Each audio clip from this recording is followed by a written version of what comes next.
सूरदास जी हिंदी साहित्य के सर्वोत्तम और उच्च कोटि के महाकवि थे, जिनका भगवान श्री कृष्ण में गहरी आस्था और विश्वास था। वे हमेशा श्री कृष्ण की भक्ति में लीन रहते थे। उन्होंने अपनी भक्ति भाव को अपने कृतियों में शानदार तरीके से दर्शाया है। सूरदास जी भक्ति काल के सगुर धारा के सर्वश्रेष्ठ कवि थे।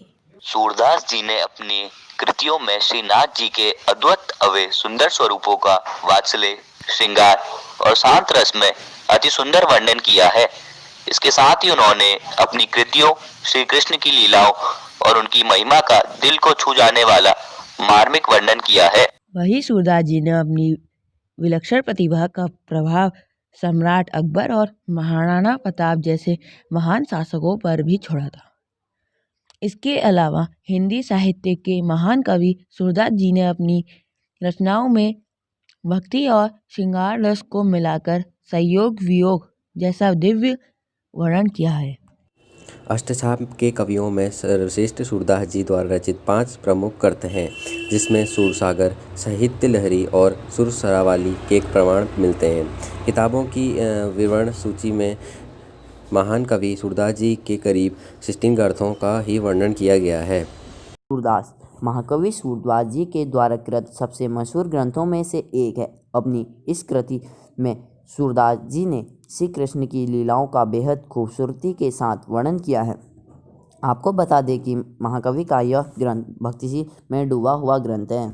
साहित्य लहरी इस ग्रंथ में पद लाइनों के माध्यम से कवि ने अपने प्रभु श्री कृष्ण की भक्ति कई रचनाएं बेहद शानदार ढंग से प्रस्तुत की हैं। यह एक लघु रचना है जिसमें 118 पद लिखे गए हैं। इसके आखिरी पद में अपने वंश के बारे में बताया गया है।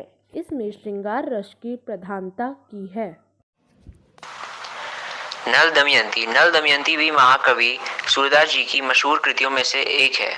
इसमें कवि ने श्री कृष्ण भक्ति से अलग एक महाभारत कालीन नल और दमयंती की कहानी का उल्लेख किया है। ब्याहलो सूरदास जी का एक अन्य मशहूर ग्रंथ है, जो कि उनका भक्ति रस से अलग है। फिलहाल महाकवि के इस ग्रंथ का कोई पुख्ता प्रमाण नहीं मिलता है। सुरसरावली इसमें उन्होंने 1107 छंदों का वर्णन शानदार तरीकों से किया है। इतिहासकारों के मुताबिक सूरदास जी ने अपनी इस प्रसिद्ध कृति को 1602 संवत में लिखा था। सूरदास जी का यह ग्रंथ एक वृहद होली गीत के रूप में रचित है।